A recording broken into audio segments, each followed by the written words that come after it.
Yeah. But the times have changed now, okay? You can't smoke in the breweries. Right.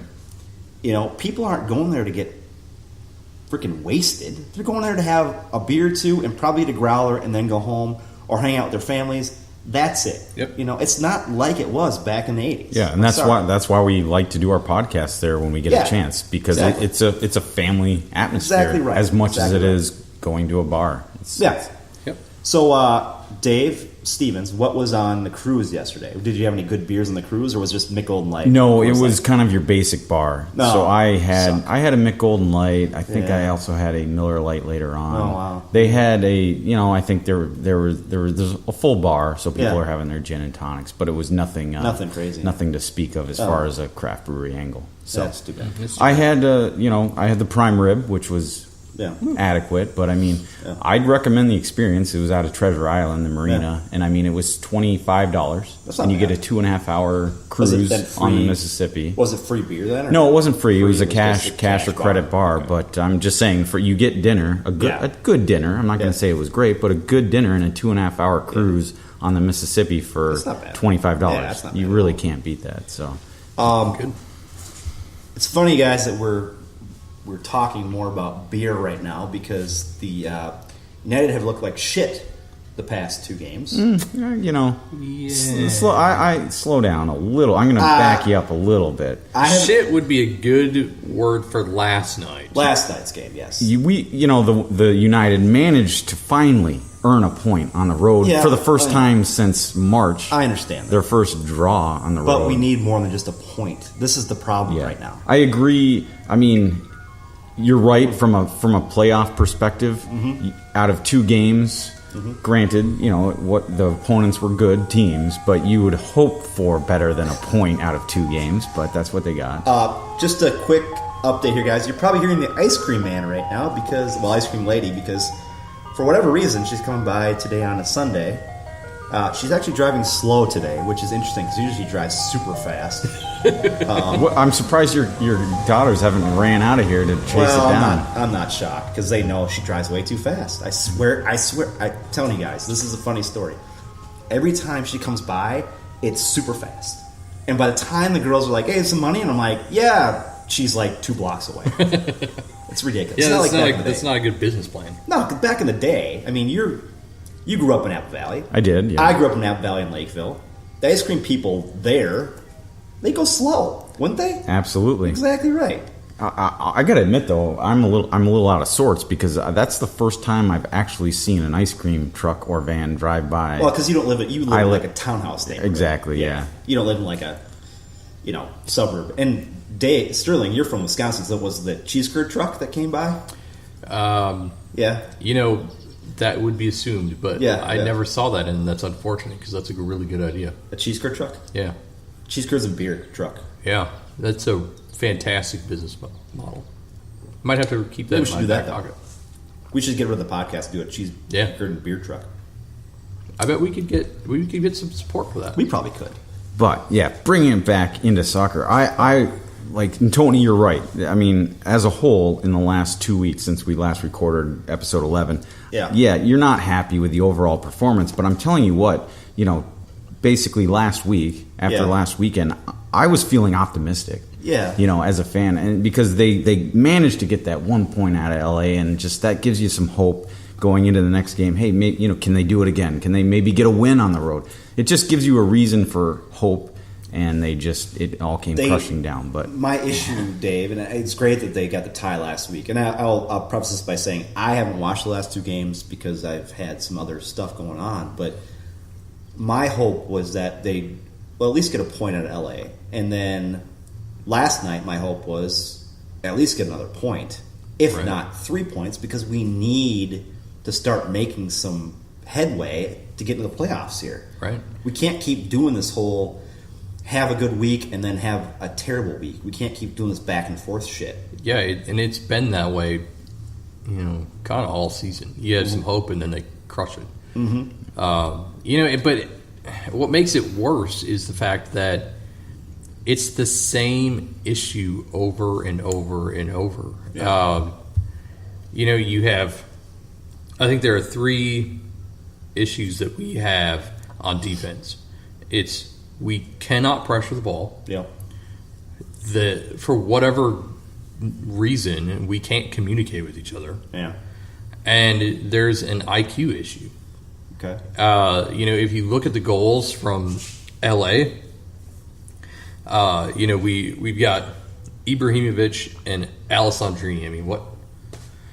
As far as names go, how could you possibly have to talk about both of those? So I'm always going to refer to Ibrahimovic as Leighton. So you've got Alessandrini's goal.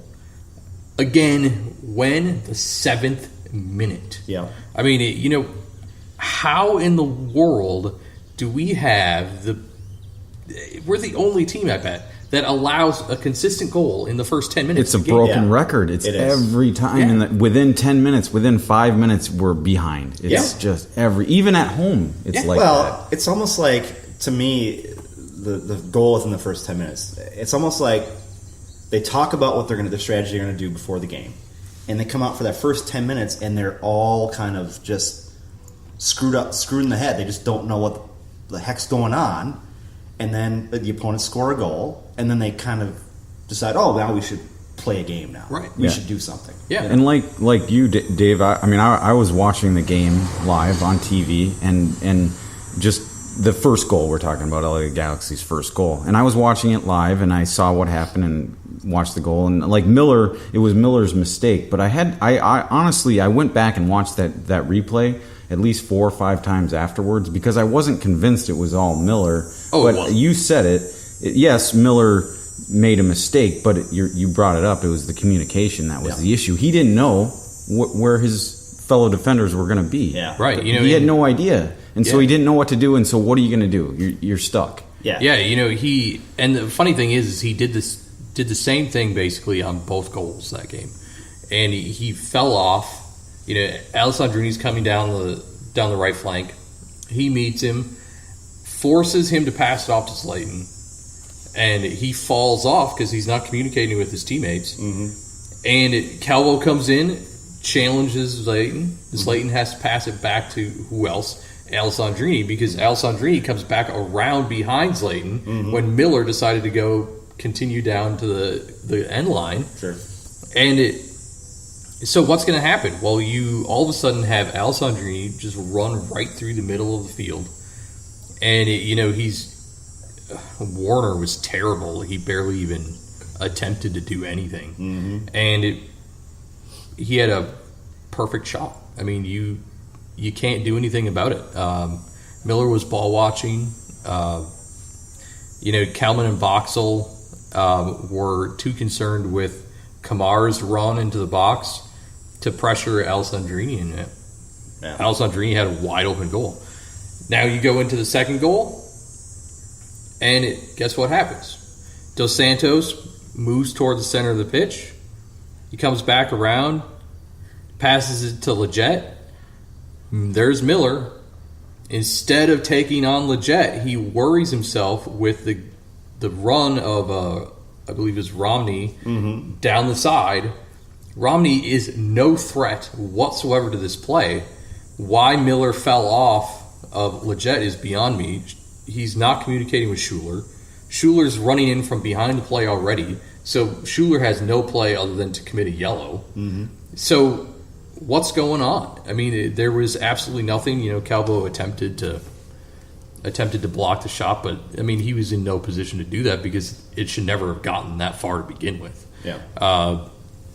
I just think that it's incredible how poor we are with that, specifically the IQ and the communication. We've talked about the IQ a number of times. Yes. Usually on the positive side when we're talking about Darwin Katera. Mm-hmm. But it comes down to I saw this a number of times on Twitter. It's soccer 101. Yeah. Or defense 101. When you've got a guy coming down the edge, he's rarely a threat, and that's a basic concept of attacking ball. Is you send a guy around the flank to draw that defender off. Every defender on the planet should know he can't do anything. No. I mean, even if he gets the ball, he's going to cross it into the box. But you've got at least 3 guys in the box that should be able to take care of it. Yeah. I'll tell you, it's interesting, from watching the game. We're talking about, the goals that the early goal, which is a common theme, and the fact that, the second goal was happened because of the same reasons. But, the way we're talking about this game, it sounds like we're talking about a 2-0 loss. Right. It was a 2-2 tie. It was. And and it's interesting because I think there was some good defending in the game as well. So I would agree. Boxall and Calvo at his times had their moments, but it just kind of breaks down. It just takes 1 minute, 1 second to break down. Because if you look at the game as a whole, I'm thinking, wow, that we'll get into the red card, but Boxall, I think as a whole was defended fairly well. I mean, and I think his stats would back that up. But and he was even on the bench for Team of the Week. Yeah.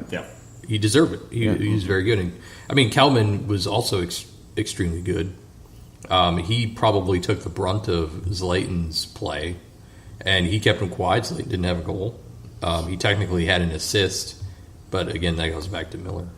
I mean, as on a whole, defensively, I think we played very well. It was a reasonably organized game, but again, as you said, it takes that second to break everything down, and that has been a theme of us all season. I mean, you could go back to Calvo has been fantastic since he came back from the World Cup, but I don't think anybody's forgotten what he did prior to the World Cup. We won't forget that. You had those split-second breakdowns, and he cost us games. Yeah.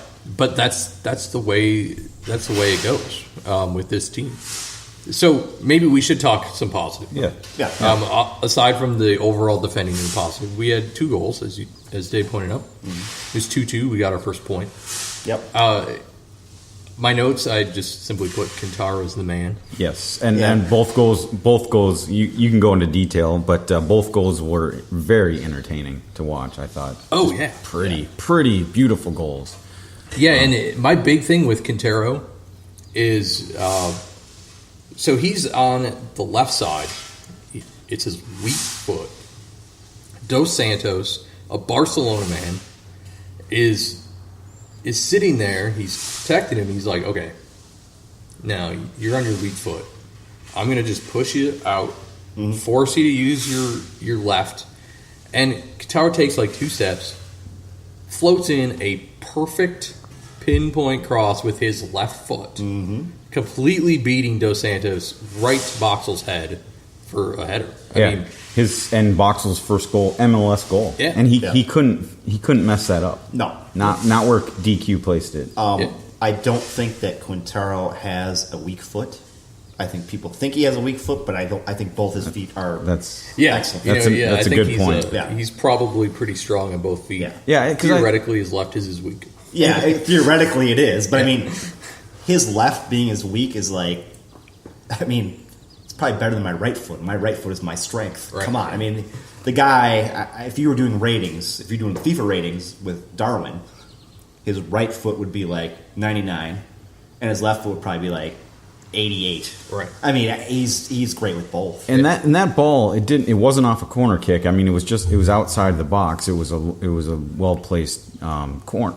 I guess you could call it corner cross, but it was not off a set piece. Right. Or if back me up a little bit, where did that ball? How did Quintero get that ball? It was just standard field of play. Yeah, I don't remember. And that's what I thought. I thought I saw somebody say on Twitter that was, we got our first set piece goal, but no. Our first set piece goal came a couple games ago, a few games ago. Yeah. But run a play, he was outside, put it into Boxall, and Boxall finished it for his first one, so that was nice to see.